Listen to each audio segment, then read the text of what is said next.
Yung next message, guys. Wow, celebration. Ito, guys, no. Ibig sabihin nito, guys, na maaaring may mga magagandang event, no, na mangyari sa inyo ngayong season na to. And it's okay to celebrate, guys, no. Syempre, paminsan-minsan okay lang naman mag-celebrate, mga kapiksi. Have fun, 'di ba? Let go and have fun, sabi nga dito.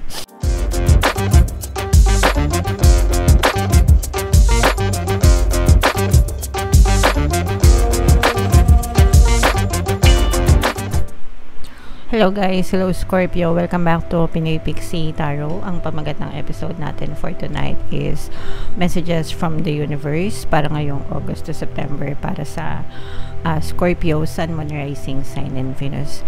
General reading lang, guys. Pwede mag-resonate, pwedeng hindi, pwedeng positive, pwedeng negative, mga kapiksi.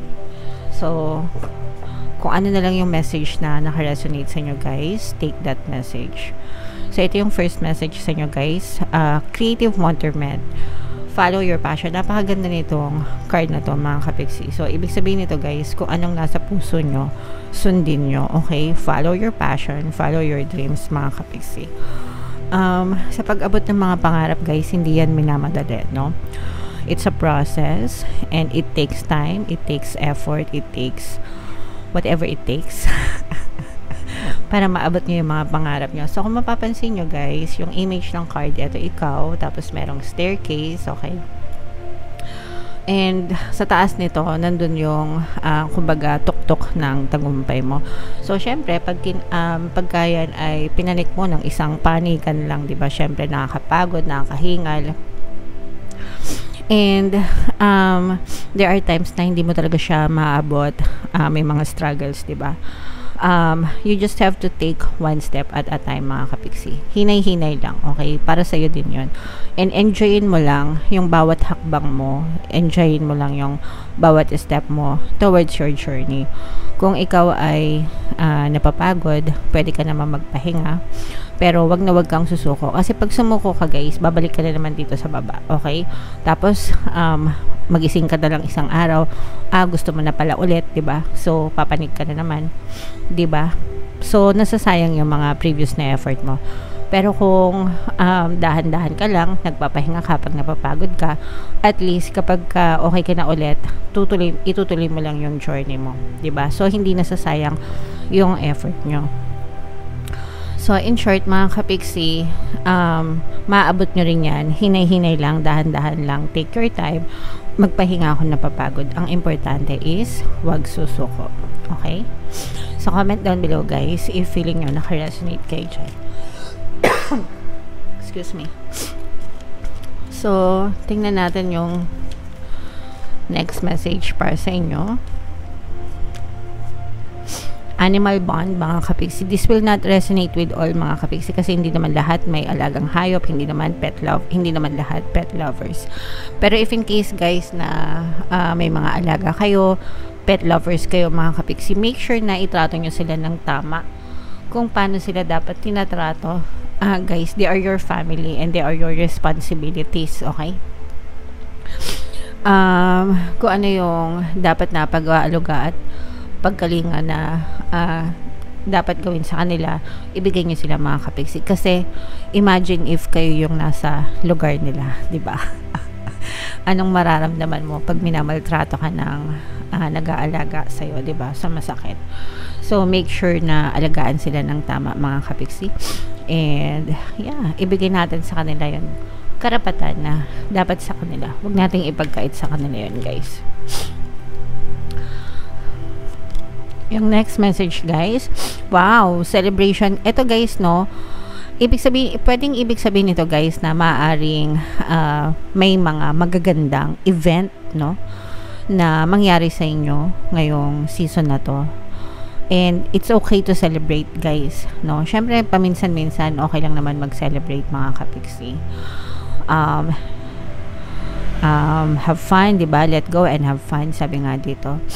Deserve nyo yan, no? At saka, parang binibigay nyo rin yan sa sarili nyo para ma-motivate din kayo, di ba? Para ma-inspire din kayo to do better, mga kapiksi. So, kung meron kayong mga kailangan i-celebrate, guys, yung mga small wins, especially yung mga big wins nyo, yan talaga, it calls for a celebration, mga kapiksi. Hindi nyo naman kailangan gumastos ng bonggang-bongga, guys, para mag-celebrate. Pansit Canton lang. Pansit Canton lang, sapat na, di ba? Sa bahay namin, ako, ang hilig-hilig sa Pansit Canton. So, kunin natin itong dalawa, guys. Yung next message sa inyo, Battle of the Blues, mga kapiksi. Take steps toward positive change. Mahirap magpaka-positive, mga kapiksi, pero mahirap din magpaka-negative, okay? So, choose your hard. Mamili ka kung anong hirap yung gusto mo. Kasi pagka nagpaka-nega ha, guys, automatic ang mapupush out sa physical reality mo is yung negative circumstances din. Hindi yan magbabago, okay? Parang ano lang yan, 1 + 1 = 2, diba? Ganun palagi. Kung ano yung formula, ganun din yung sagot, ganyan. Pero, pag nagpaka-positive ka, kahit negative yung circumstances mo, pwedeng mapalitan yung circumstances mo. Kasi, yung thoughts mo, yung dominant thoughts mo, yun yung nagkikreate. That's where your reality is being created sa isip, hindi sa physical reality. Yung nakikita natin, guys, physical reality versus mental reality, okay? So, yun yung palagi nyong iisipin. Yung nakikita nyo sa physical reality, projection yan kung ano yung tinatanim nyo sa inyong mental reality, kung ano yung palagi nyong iniisip, mga kapiksi. Projection lang yung physical reality. So, kung gusto nyong magbago yung physical reality nyo, dapat baguhin nyo din yung mental reality nyo. Ganito lang yan, guys. Diba marunong kayo mag-computer? For sure, lahat kayo marunong mag-computer. Or cellphone, or laptop, whatever. Kapag nag-type kayo, diba, sa computer nyo, kung ano yung tinype nyo, yun yung nakikita nyong output sa piniprint nyo. Diba? Ganun din sa ating isipan. Kung ano yung tinatype nyo sa isip nyo, yun yung napiprint out sa physical reality. Sana naiintindihan nyo, guys, no? Kaya sinasabi natin na be positive, think positive, para positive din yung output sa inyong physical reality. Hindi natin yan sinasabi para lang ma-motivate kayo or ma-inspire kayo. Hindi ganon, guys, no? Kaya natin sinasabing be positive, think positive, para maging positive din yung resulta sa physical reality nyo. Hindi kayo pwedeng mag-expect na maganda yung buhay nyo kung ang iniisip nyo naman palagi ay mga problema. Gets nyo ba? Sana magising-gising kayo dyan sa katotohanan na yan, guys. Kasi ilang beses ko na yan ine-explain, and paulit-ulit hindi ako magsasawang mag-explain sa inyo, guys, hanggang sa magbago talaga yung mga buhay nyo, mga kapiksi. Okay? Alright, so yung next na message natin, guys, is follow your intuition. So, may mga pagkakataon sa buhay natin na nahihirapan tayo magdesisyon, mga kapiksi, no? Nagugulumihanan tayo, naguguluhan tayo, guys. So, sa mga ganung pagkakataon, magdasal lang kayo and makinig kayo sa intuition nyo. Kasi yung intuition natin, mga kapiksi, guided yan. Ginagabayan yan ng ating mga gabay. And bawat isa sa atin may gabay, mga kapiksi, and yan talaga yung trabaho nila, no?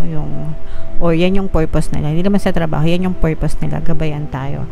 And yung intuition natin, guys, is yan yung ginagamit nilang pamaraan para magabayan tayo sa tamang paraan, mga kapiksi. Alright? And then yung last message para sa inyo, we have leadership, mga kapiksi. Set your goals, no? Meron pa tayong ilang months na natitira bago matapos yung 2024. So, kung wala pa kayong mga clear goals sa buhay nyo, mag-set na kayo ng goals. Pwede rin na parang advanced, no?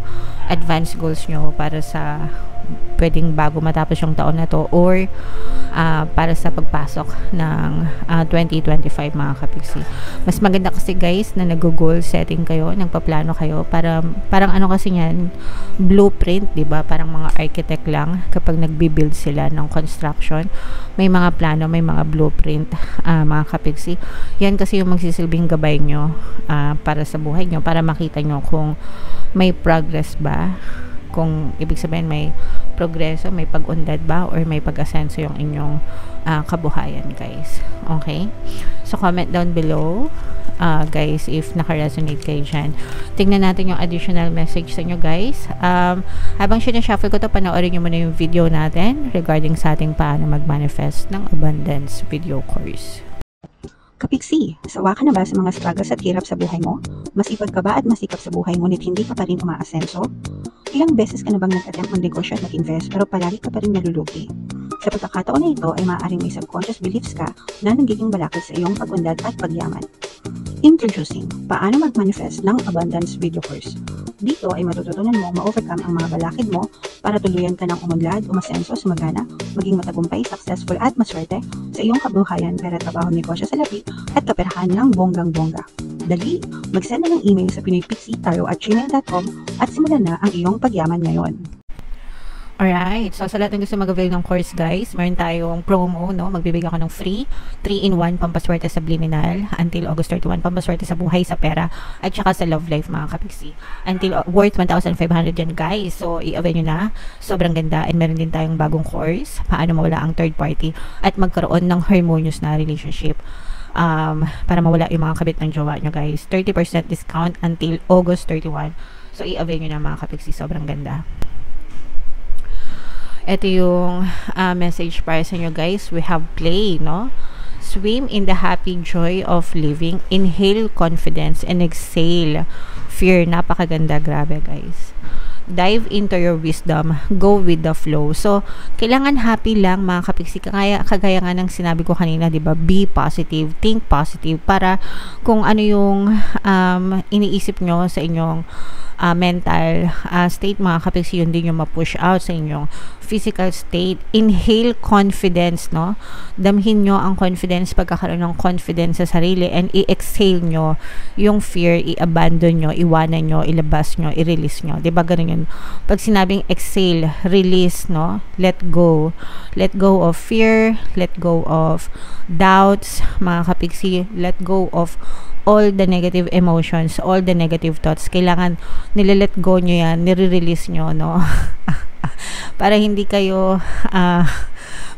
mag-suffer, mga kapiksi. Dive into your wisdom and go with the flow, no? So, happiness, dapat palagi yung ating state, no? Emotional state natin, mental state, always nagva-vibrate sa happiness para yun din yung ma-experience natin sa ating physical reality, mga kapiksi. Okay? So, happy lang. Sabi nga ni Tinay, happy lang. Comment down below, guys, kung kilala nyo si Tinay. Alright, so, yeah. Comment down below, no, if feeling nyo naka-resonate kayo dyan sa mga messages na yan, mga kapiksi. And ito yung ating mga pampaswerte, subliminals. Pakinggan nyo, guys. Sobrang ganda. And ito naman yung ating success stories ng paano mag-manifest ng abundance video course. Click here to subscribe, guys, and click here to join our membership program. Thank you for liking, sharing, and subscribing. And see you again next time. I love you all, guys. Have a nice day. Bye-bye.